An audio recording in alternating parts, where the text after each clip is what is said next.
The image of Joseph Stalin that persists in popular imagination is one of absolute power and ostentatious display, a dictator surrounded by the trappings of tyranny and excess. Yet the reality of how the Soviet leader actually traveled reveals something far more complex about the man who ruled over 1/6 of the world's landmass for nearly 3 decades. His armored train, the mobile command center from which he directed a nation through war and peace, was not a palace on wheels draped in gold and velvet. It was a functional, austere machine designed for one purpose: survival. The contrast between expectation and reality tells us something profound about Stalin's psychology, his paranoia, and the very nature of Soviet power during the most turbulent decades of the 20th century. Stalin's relationship with travel was shaped by fear, practicality, and the hard lessons of the Russian Civil War. Unlike his contemporaries in the West, who increasingly took to the skies as aviation technology advanced, Stalin avoided airplanes with an almost pathological determination. He flew only when absolutely necessary, when no other option existed. This was not mere personal preference or an old man's stubbornness.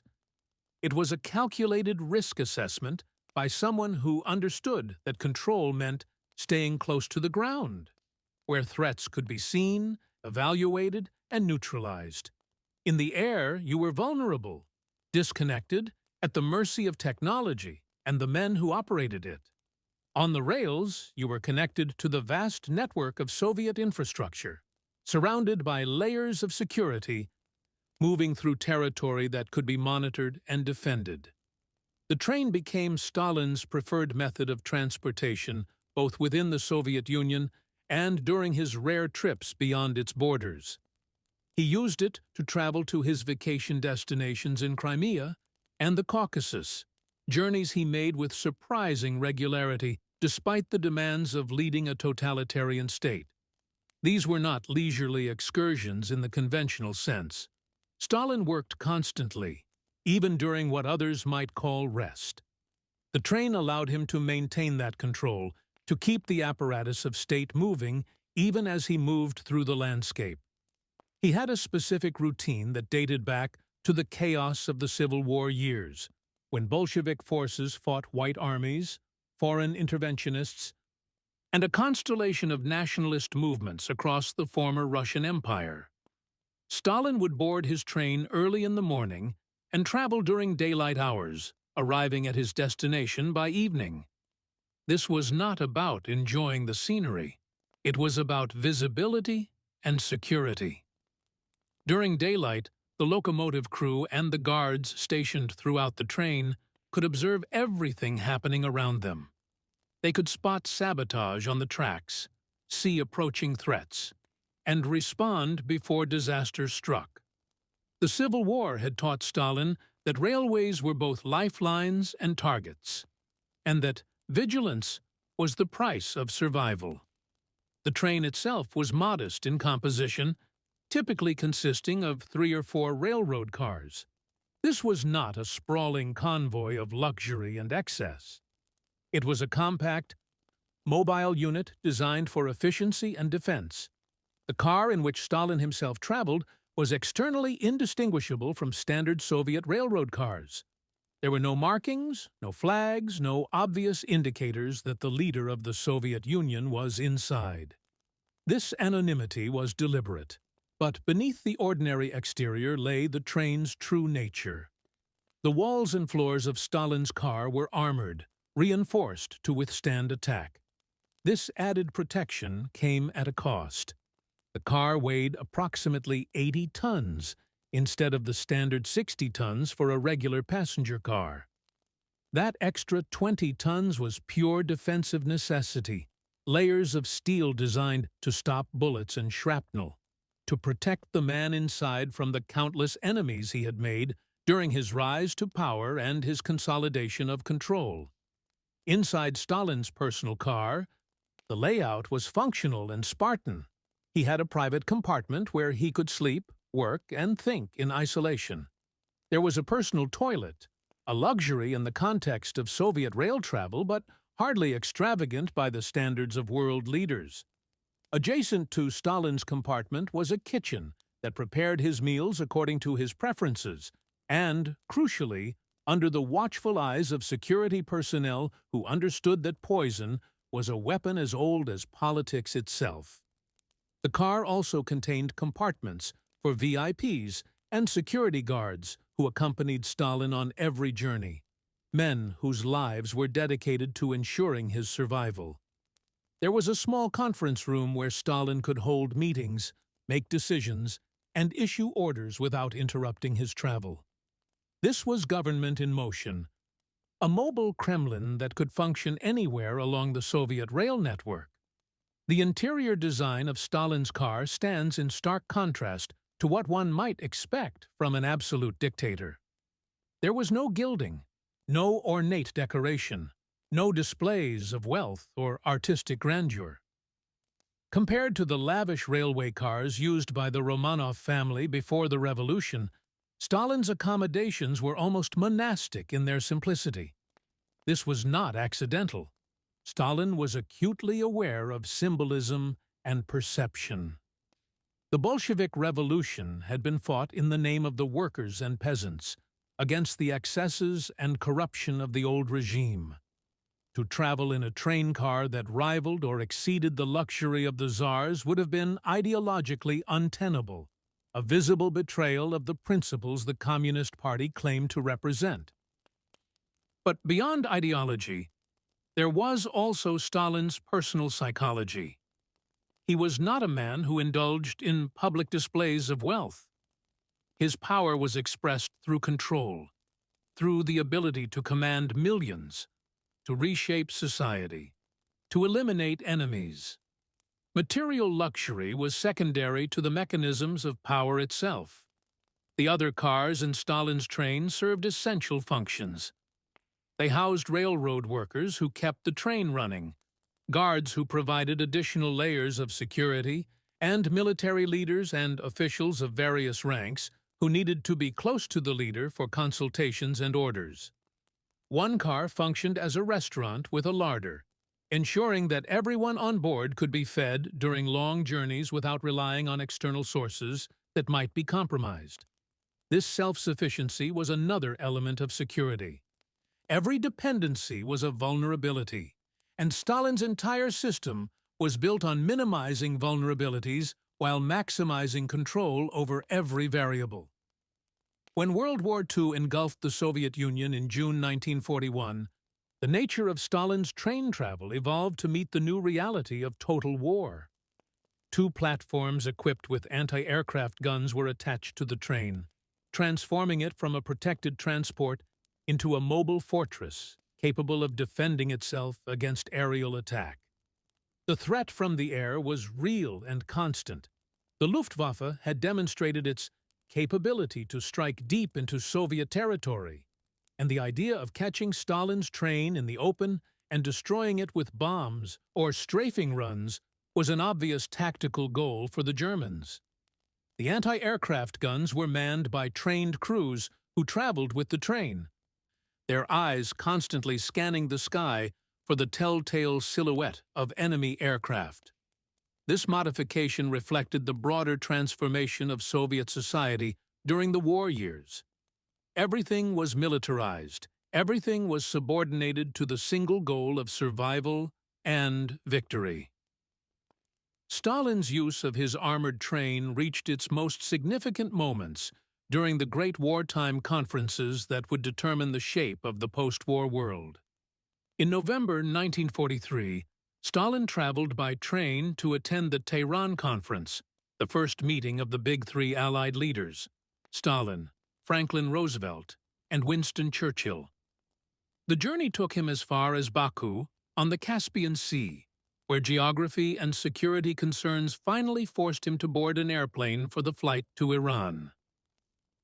This was one of the rare occasions when Stalin accepted the necessity of air travel, understanding that the strategic importance of the conference outweighed his personal reluctance to fly. In Tehran, the three leaders discussed the opening of a second front in Western Europe, the future of Poland, and the post-war order. Stalin's presence was essential, and the train had delivered him as close to the destination as the rails would allow. In February 1945, as the Red Army closed in on Berlin and victory over Nazi Germany became inevitable, Stalin again used his train to travel to the Yalta Conference in Crimea. This meeting would prove even more consequential than Tehran, as the Allied leaders negotiated the division of Germany, the establishment of the United Nations, and the Soviet Union's entry into the war against Japan. Stalin was negotiating from a position of unprecedented strength. The Red Army occupied Eastern Europe, and Soviet influence was expanding rapidly. The train carried him to the Black Sea coast, where the conference was held, and the agreements reached there would shape the Cold War for the next 4.5 decades. But it was the journey to the Potsdam Conference in July 1945 that demonstrated the full extent of the security apparatus surrounding Stalin's train travel. By this time, Germany had surrendered. Hitler was dead, and Soviet forces occupied much of Central Europe. Stalin was traveling into the heart of defeated enemy territory, to the outskirts of Berlin itself, for a conference that would finalize the post-war settlement in Europe. The preparation for this journey was extraordinary in its scope and intensity. Lavrenti Beria, the feared Commissar of Internal Affairs and head of the NKVD, personally oversaw the security arrangements. In his report, Beria detailed the measures taken to ensure Stalin's safety. 17,000 soldiers and officers of the NKVD were deployed along the route, along with 1,515 operational staff, whose job was to monitor, investigate, and neutralize any potential threats. The numbers are staggering. On each kilometer of railway track between Moscow and Potsdam, between 6 and 15 guards were stationed, watching the rails, the surrounding terrain, and each other. 8 armored trains of the NKVD patrolled the line, mobile, quick reaction forces that could respond to any incident within minutes. This was security on a scale that reflected both Stalin's importance and his paranoia. Every meter of track was inspected, every bridge was guarded, every station was secured. The journey to Potsdam was not simply travel, it was a military operation. The train itself was pulled by a powerful American diesel locomotive, an ALKO model that had been supplied to the Soviet Union under the Lend-Lease program. This detail is revealing. Despite the ideological rivalry that would soon harden into the Cold War, the Soviet Union had relied heavily on American industrial support during the war years. Thousands of trucks, tanks, aircraft, and locomotives had flowed from the United States to the USSR, helping to sustain the Red Army's offensive operations. The fact that Stalin's train to Potsdam was pulled by an American-made engine is a small but significant symbol of the wartime alliance that was already beginning to fracture. The ALKO locomotive was powerful and reliable, capable of hauling the heavy armored cars across the vast distances of Eastern Europe. The route to Potsdam presented unique logistical challenges. The Soviet Union used a broad-gauge rail system with a track width of 1,520 millimeters, while most of Europe used the standard gauge of 1,435 millimeters. This difference was not accidental. The Russian Empire had deliberately adopted a different gauge, partly for defensive reasons, to complicate any invasion by making it difficult for enemy forces to use captured rolling stock. During World War II, as the Red Army advanced westward, Soviet engineering units systematically converted European railways to the broader Russian gauge, allowing Soviet trains to operate deep into formerly German-controlled territory. By the time Stalin traveled to Potsdam, the troops of the First and Second Byelorussian fronts had already converted the necessary rail lines, creating a continuous broad-gauge corridor from Moscow to the outskirts of Berlin. This was infrastructure as military strategy, the physical reshaping of geography to serve Soviet power. The journey to Potsdam was not without incident, despite the elaborate security measures. As the train approached the Oder River, a significant geographical and symbolic boundary in the heart of Europe, it had to brake for an extended period. The prolonged braking caused the brake pads to overheat and begin smoking, a potentially dangerous situation that required immediate attention. Vasily Ivanov, the assistant machinist, leaned out of the locomotive to assess the problem. In doing so, he caught himself on a semaphore signal, a piece of railway equipment used to control train movements, and fell to the ground. The train came to an emergency stop. Guards and crew rushed to Ivanov's aid. He was injured but alive, and he was quickly sent to the hospital at the nearest station for treatment. The incident was reported up the chain of command, as everything involving Stalin's train was meticulously documented. What happened next reveals something unexpected about Stalin's character, a glimpse beneath the mask of the remote, terrifying dictator. When the conference concluded and the day came for Stalin to depart from Potsdam, he arrived at the station and walked directly to the locomotive. This was unusual. Leaders of Stalin's stature typically did not interact directly with the workers who operated their transportation. But Stalin approached the engine crew, and his first question was about Vasily Ivanov. He asked the chief machinist, Victor Lyon, how Ivanov was feeling, whether he had recovered from his fall. Before Lyon could answer, Ivanov himself, who had recovered sufficiently to return to duty and was looking out from the locomotive at that moment, responded directly. He assured Stalin that he was fine, addressing him by the patronymic Joseph Vissarionovich, a form of respectful familiarity common in Russian culture. Stalin looked at Ivanov, wagged his finger in a gesture that was both admonishing and paternal, and told him to be careful. Then he boarded his car, and the train departed for Moscow. This small interaction, preserved in the memoirs of those present, complicates the historical portrait of Stalin. Here was a man responsible for the deaths of millions through collectivization, purges, deportations, and the brutal machinery of the Gulag system. Yet he remembered the name and circumstances of an assistant machinist who had fallen from a locomotive, and he took the time to inquire about his well-being. This was not necessarily kindness in any conventional sense.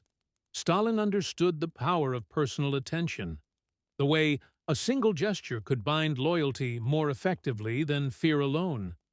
He knew the names and details of countless individuals within his system, using this knowledge as another tool of control.